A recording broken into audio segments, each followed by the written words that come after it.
Bien, hermanos, la palabra de Dios nos dice en Hebreo 1 y 2 que habiendo hablado Dios a nuestros padres por medio de los profetas, hoy nos habla a través de su Hijo. Y esperemos que el Señor nos hable a través de su Hijo hoy, que hoy que celebramos la Navidad, que celebramos su venida. Esperemos que el Señor hoy nos dé esa historia que queremos escuchar de Él hoy día, que tanto le necesitamos. He escuchado en los medios de información que es una Navidad diferente, una Navidad que vino a dar pues problemas al comercio, que vino a dar dificultad a los negocios, a la tradición, a las posadas, a las reuniones, a las cenas, y por eso lo llaman una Navidad diferente, en un sentido como que la pandemia ha opacado la Navidad. La pandemia le ha quitado el sentido a la Navidad, a esta fecha tan importante. Pero ese es su modo de ver las cosas, es su percepción de ellos. Y lo respeto. Yo quiero que el Señor me diga y nos hable acerca de qué es la Navidad en realidad. ¿Qué es la Navidad? Y para eso me voy a ir al Antiguo Testamento, porque considero que es un problema de percepción. No considero que sea una gran realidad, o la verdad que aplique a todos nosotros, ¿verdad? Yo no sé si usted piensa igual que los medios de comunicación, que es una Navidad que ha sido opacada por la pandemia. Es cierto, han sido opacadas todas las tradiciones, y no estoy en contra de ninguna tradición, respeto, pero esperemos que Dios nos hable y nos diga cuál es el sentido. Y me voy a apartar me voy a apartar de todo lo que es el día de hoy, lo que es cómo se celebra en el mundo actual, porque considero, como lo repito, es un problema de percepción que tal vez no aplique a todos. Y muchas veces a ese problema, por ejemplo, cierto día Jesús le dice a Pedro que va a ir a Jerusalén. Y Pedro le dice, sabiendo que ahí va a correr peligro el Señor Jesús, nuestro Dios, nuestro Rey, nuestro Salvador. Le dice, no te acontezca esto. No se te ocurra ir a Jerusalén, porque te va a ir mal. Y no quiero que nada te pase. Jesús le dice, apártate de mí, Satanás, porque tú estás pensando de manera diferente. En la mente de Pedro, Jesús corría peligro. En la mente de Jesús, en las mismas circunstancias, en la mente de Jesús quería ir a Jerusalén a pagar por tus pecados y por mis pecados. Por eso, de repente, la percepción revela verdades que no aplican a todos. Y como no aplican a todos, la verdad de los medios de comunicación no aplica a mi vida. Y tal vez hoy quiero demostrar eso. Quiero ponerme ese reto. Decirle que tal vez esta pandemia, desde el punto de vista de Dios, no ha opacado la Navidad. No ha opacado ese gran evento, sino que le ha dado más realce. Ha apagado las tradiciones, las reuniones, pero no el evento. No lo que significa.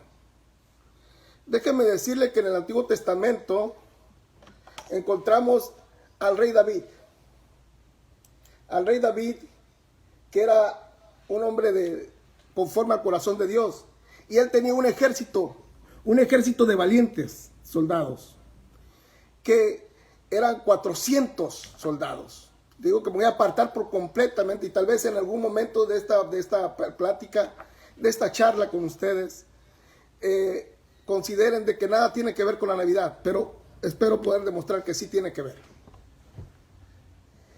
Y este hombre, conforme al corazón de Dios, tiene este ejército, y este ejército era implacable.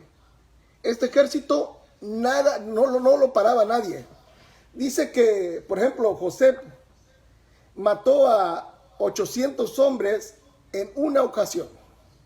Eleazar, hijo de Dodo, se plantó con David. Cuando todo el mundo huyó, él se plantó con David y peleó contra los filisteos. No abandonó a David. Y cuando derrotaron a los filisteos junto con este hombre de Dios, este guerrero, el pueblo vino, el pueblo que se había apartado regresó a él a agarrar los despojos de la guerra. Otro Sama, hijo de Agé, defendió un pequeño plantío de lentejas. Él dice, esta es mi heredad y nadie me la quita. Si venga un ejército grande, esta es mi casa, esta es mi heredad, nadie me la va a quitar. Y se plantó ahí y peleó. Otro Sama, ese defendió, el que defendió las plantíos, Benaya, ese mató a 3 leones y uno dentro de un foso mientras nevaba. O sea que no le importaba estar en desventaja. También mató a un egipcio, un gigante. Estos hombres no se detenían ante nada. Y podría usted decir, ¿cómo los escogió David?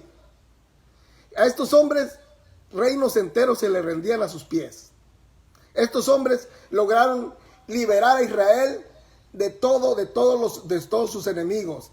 Lograron unificar a las 12 tribus de Israel y volver a que Israel hiciera la voluntad de Dios y estar unidos como hermanos. Todo con la ayuda de estos hombres. Y usted dirá, ¿de dónde los escogió? ¿De dónde los tomó? ¿Acaso hizo un recuento David y tomó a estos hombres especiales? Déjeme decirle que no es así. La historia cuenta que tiempo antes Israel fue traído de Egipto a la tierra prometida, a Canaán. Y cuando estaba en Canaán, la idea era que Dios fuera el rey de Israel, que se diferenciara de los otros pueblos, de las otras comunidades que no eran de Israel, y que demostraran a los otros pueblos que no era necesario tener un rey, sino tener a Dios como rey. La tierra fue repartida entre las 12 tribus, y cuando fue repartida entre las 12 tribus, no le pertenecían a las tribus, sino le pertenecían a Dios. Por eso siempre se dice, era la heredad de. La heredad es algo que ellos habían recibido de Dios.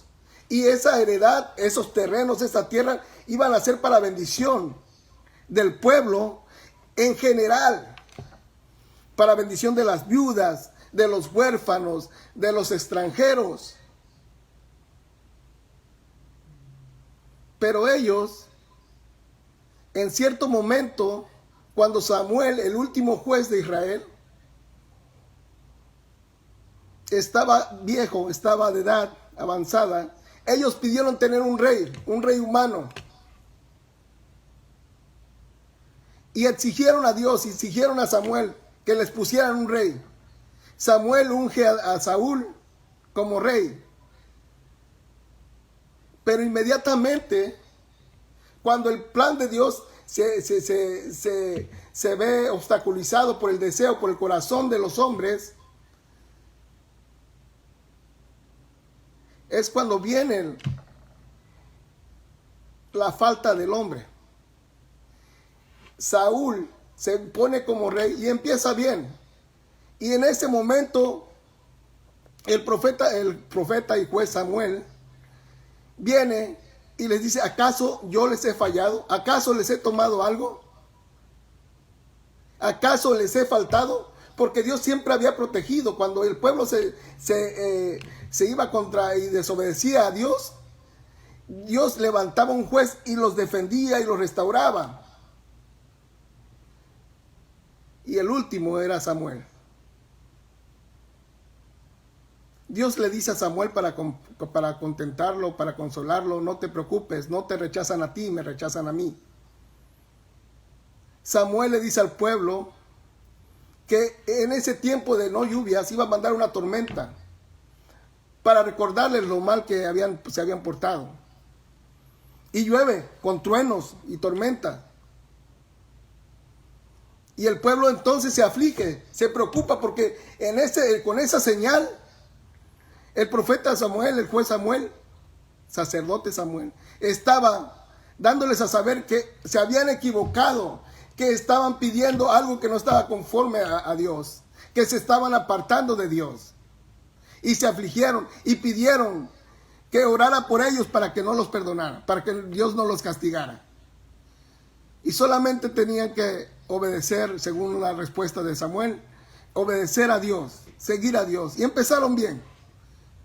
Saúl se empezó a portar bien, pero eventualmente empezó a portarse mal, cumpliéndose lo que el profeta Samuel le había dicho, que un rey terrenal iba a tomar sus bienes, sus heredades, iba a tomar a sus hijas como siervas, a sus esposas y a sus hijos como soldados. La libertad que gozaban con Dios la iban a perder con un rey terrenal. Y ese fue Saúl. Y como pasó, sucedió. Ahora, cuando el pueblo se equivocó, cuando el pueblo se apartó de Dios, empezó a haber hambre y pobreza en Israel. Empezó a haber injusticias.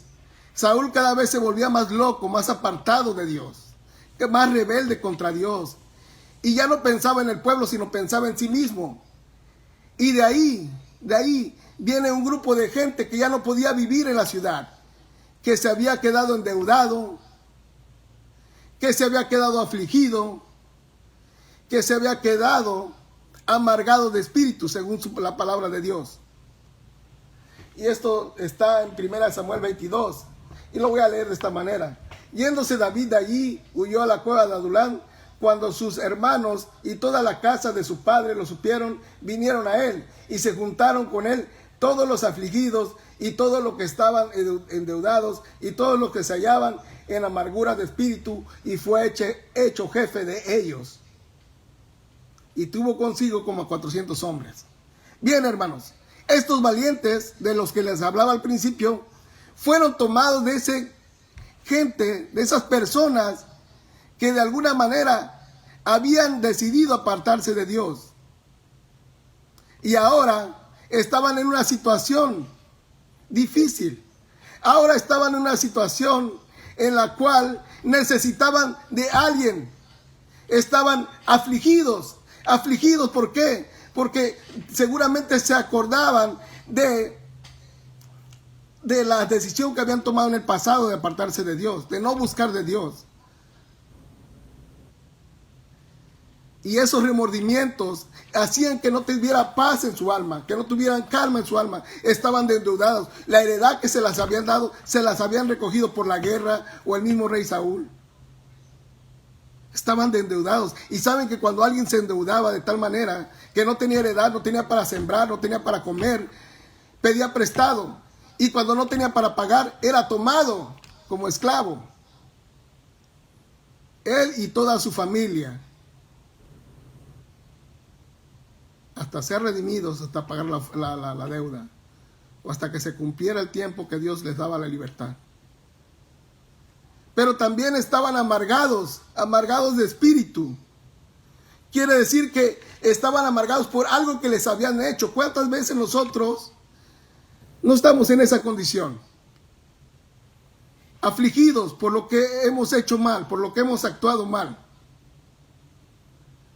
Endeudados con esta crisis que estamos pasando, con esta pandemia, y amargados por lo que nos hicieron, por lo que no hicieron bien, por lo que pensamos que debería ser y no fue,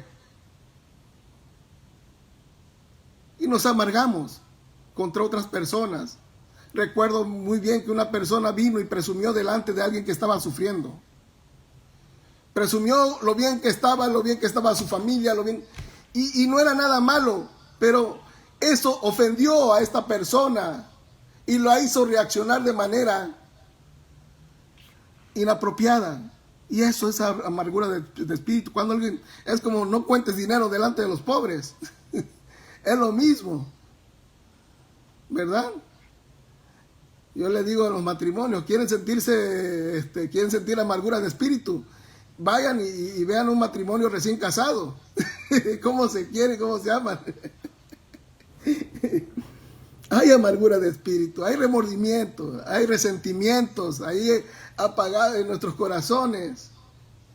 Pero fíjense bien, en la cueva de Adulam, que significa cueva de reposo, cueva de refugio, una fortaleza, lugar de encierro y justicia de Dios. Todo eso significa la cueva de Adulam. Hay ellos, esos afligidos, esos amargados, esos endeudados, como tú, como yo, o más bien como yo y como yo.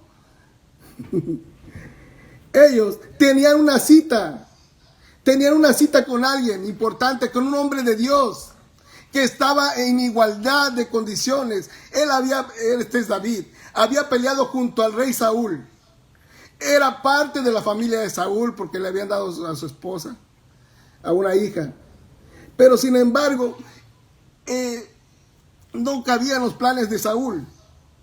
Y él se hizo también una persona que huyó, una persona que temía de Saúl, una persona endeudada también, una persona que estaba en las mismas condiciones de los afligidos, amargados y endeudados. Igual, en las mismas condiciones, hablaban el mismo idioma que era la necesidad. Y tenían una cita. Y para estos amargados, endeudados, para estos hombres que en ese tiempo no eran valientes de David, eran personas necesitadas como tú y como yo. No había ni un destello, ni una señal de lo que iban a llegar a ser. Eran totalmente diferentes. Y llegó este hombre de Dios junto a ellos. ¿Qué significaba que un hombre de Dios viniera a ellos? Significaba que era su salvación de ellos, que había una luz de esperanza para ellos, que no todo estaba perdido, a pesar de que vivían en una cueva. Era la salvación que venía de ellos. ¿Qué significaba para ellos la llegada de David? Que podían empezar de cero, que podían empezar a armar un nuevo ejército, ¿verdad? Esas deudas que tenían, la deuda ya no la tomarían en cuenta, porque ahora pertenecerían al futuro rey de Israel. Y eso causaba el gozo, tanto gozo que se olvidaron de su amargura. ¿Por qué? Porque cuando David fuera rey, adivinen quién iba a estar con él. Estos mismos 400 hombres. Estos mismos endeudados, estos mismos afligidos de espíritu. Ellos iban a estar con David, con el rey de Israel, con el mismísimo rey de Israel. Y ellos creyeron en eso. Ellos creyeron porque sabían que Israel les había sido prometido un rey conforme al corazón de Dios. Y ese encuentro fue el que marcó la diferencia.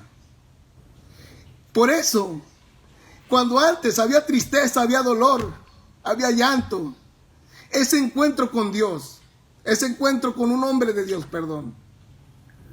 los hizo pensar de manera diferente. Y se hizo sacar todo su potencial que había. Hizo que ellos actuaran y vieron la vida. Y, by the way, como dicen por ahí, David lo primero que hace es llevarlo a Mizpah de Moab. Mizpah de Moab era llamada la Atalaya, una ciudad en una colina grande, donde se podían ver todo alrededor. Era una ciudad de vigilancia. Ese era Mizpah de Moab. Pudieron ver su vida desde un punto más alto, como tú tal vez no has percibido lo que Dios está haciendo, va a hacer contigo. Pero Dios, a través de su palabra, te está enseñando desde un lugar más alto, desde su perspectiva, lo que puede hacer contigo y conmigo. No importa cómo hayas venido, no importa cómo estés en estos momentos. No importa. Tal vez ya has llegado a esa cueva. Tal vez has llegado a esa reunión con Dios. Tal vez ya llegaste a ese lugar de refugio. Mucho se parece la cueva de Adulán con la pandemia. La pandemia dice es un encierro. Y sí es cierto. Pero tal vez es un momento de reflexión. Es un momento de encontrarte con Dios. Es un momento que te olvides de las fiestas, que te olvides de todo para entrar en una comunión con Dios. Yo recuerdo, hace años, cuando era joven, un día, cansado de lo malo que hacía, yo fui a una iglesia católica y me metí.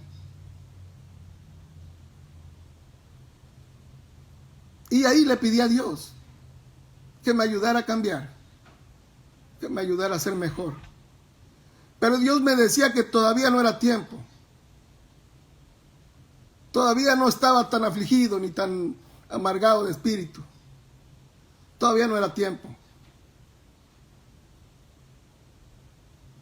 Y tal vez usted algún día intentó y Dios le dijo todavía no es tiempo. Pero siempre va a haber un tiempo para Dios. No sé si usted en algún momento pasado, momento de oscuridad, usted ha sentido la necesidad de que Dios esté con usted, de que le hable de alguna manera.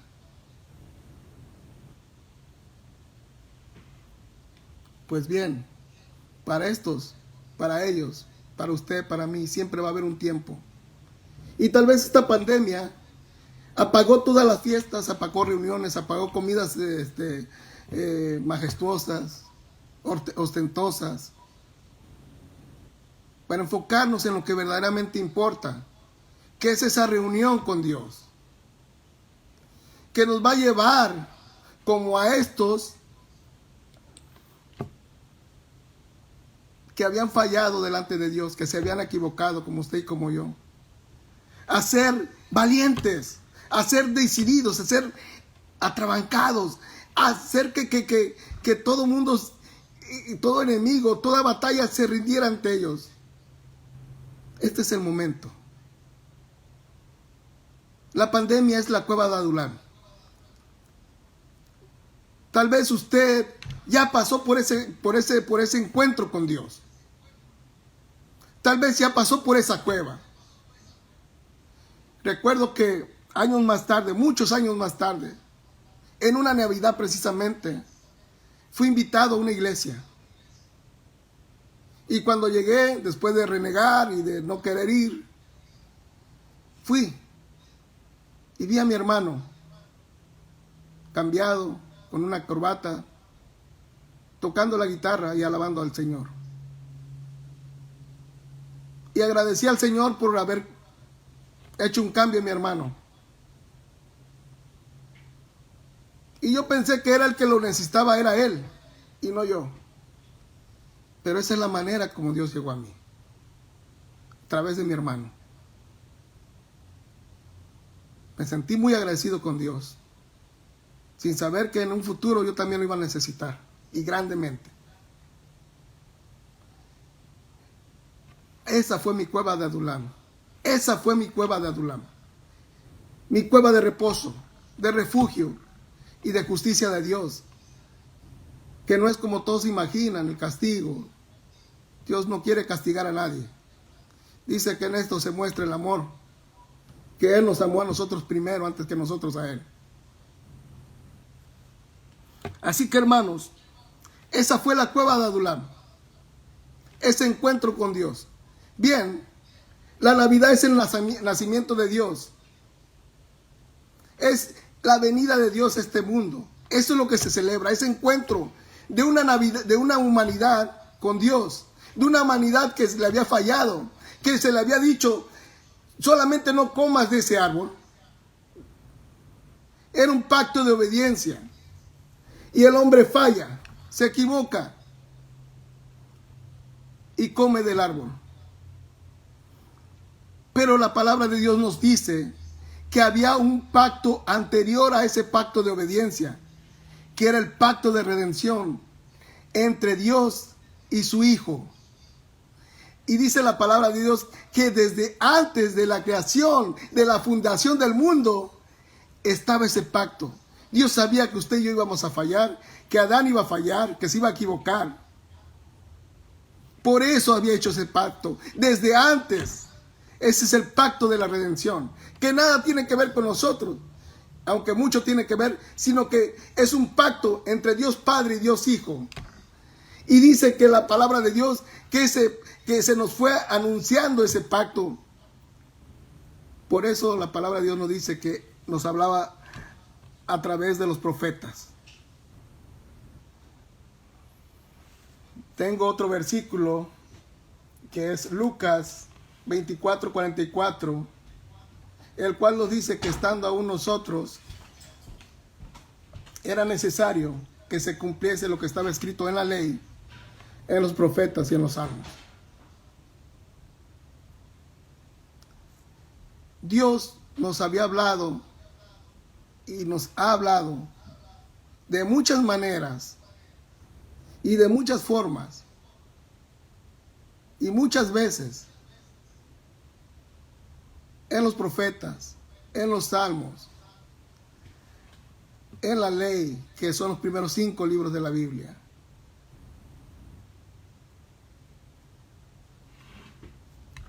En esta ocasión nos habla a través de estos valientes de David, a través de esta historia, donde lo más importante no fue lo que hicieron después ni antes, sino el encuentro. Eso fue lo que cambió su vida. Un encuentro con Dios es lo que pueda cambiar tu vida. Un encuentro verdadero con Dios, donde no haya nada que estorbe, donde nada que lo oculte, que lo tape. Es lo que puede cambiar tu actitud, es lo que puede cambiar tu futuro. Pues bien, como Dios nos habló por mucho tiempo y de muchas maneras, y fue anunciándose, vino un cumplimiento de los tiempos. Vino un día en que Dios se presentaría a nosotros en igualdad de condiciones, igual que David. En igualdad de condiciones. No vino ostentosamente. Vino y nació en un pesebre humilde, que no era suyo. Nació en necesidad y se unió a un mundo en necesidad.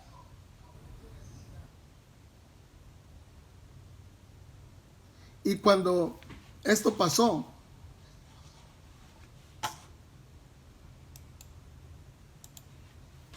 algunos le aceptaron y otros no. Algunos celebraron su venida y otros no. Pero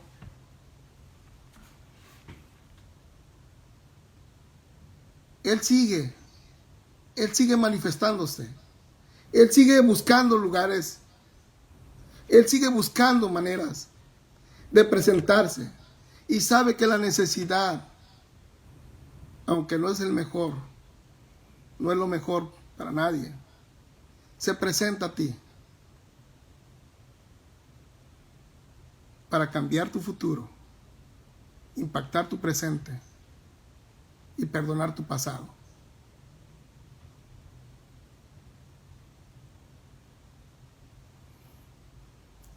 Recuerden este momento y tómenlo como que han venido a la cueva de Adulán.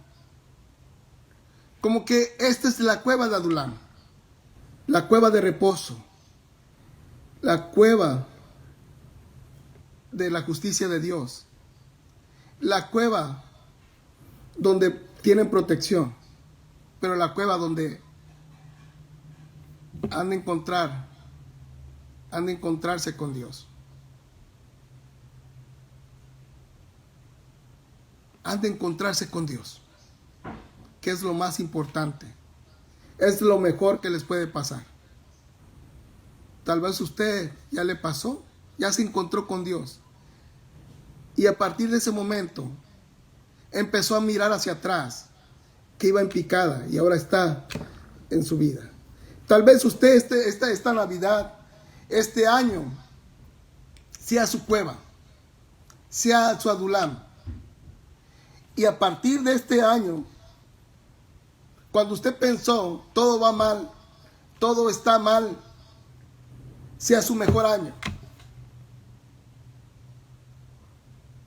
Igual que los valientes de David, usted regrese a ver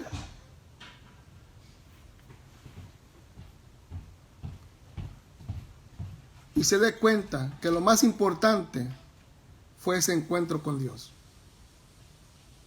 Hemos tenido muchas navidades, muchas fiestas, pero la pregunta es, ¿qué efecto han causado en su vida? ¿Qué transformación ha causado? ¿De qué manera ha afectado su vida positivamente la celebración? Estrenó ropa, comimos bien, algunos tomaron, pero ¿qué beneficio? Porque déjenme decirle que lo que pasó aquí es que la verdadera historia de la Navidad tal vez fue ocultada.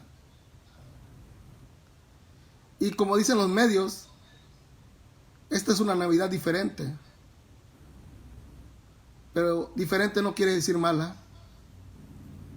Diferente no quiere decir que se ha perdido la Navidad. Diferente tal vez es que hoy usted ha encontrado a Dios. Y este año ha sido diferente para usted. Este año Dios verdaderamente está llegando a su corazón. Y solo espero que en los años postreros, en los años que vienen, usted regrese a ver este año de Navidad con pandemia, y se dé cuenta de que no fue una mala Navidad, sino fue la mejor Navidad, el día en que Dios habló a su corazón. La Navidad, el encuentro, el nacimiento de Dios en su corazón.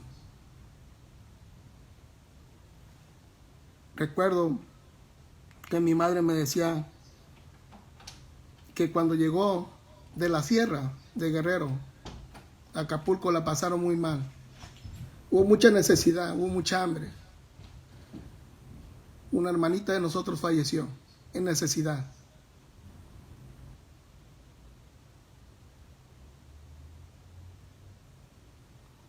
Y cuando ellos no tenían manera de salir adelante, se sentían incapaces por sí mismos de salir y de buscar el alimento que necesitaban.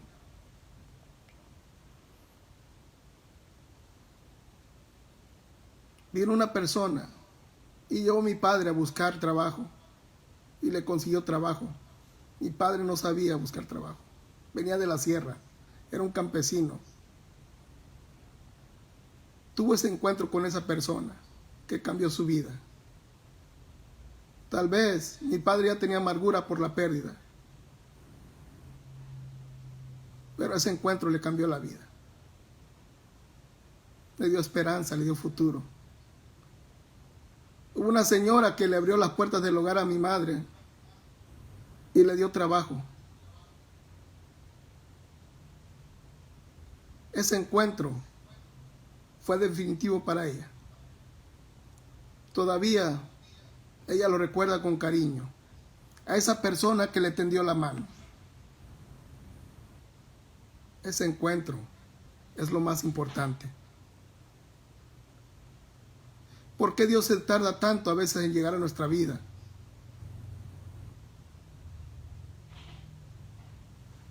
Una, para que nos demos cuenta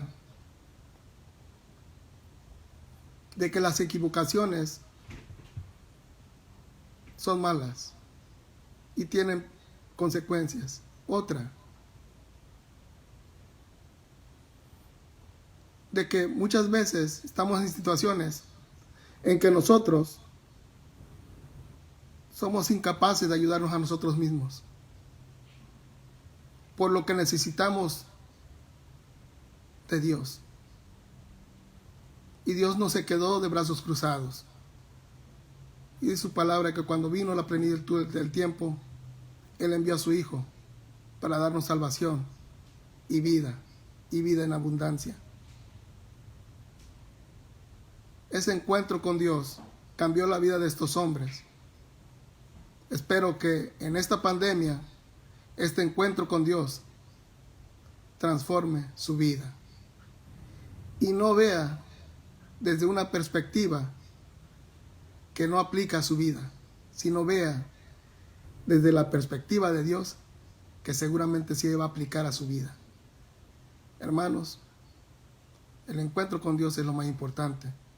El encuentro con Dios es lo que nos salva, nos perdona y nos transforma. Dios me los bendiga. Un abrazo.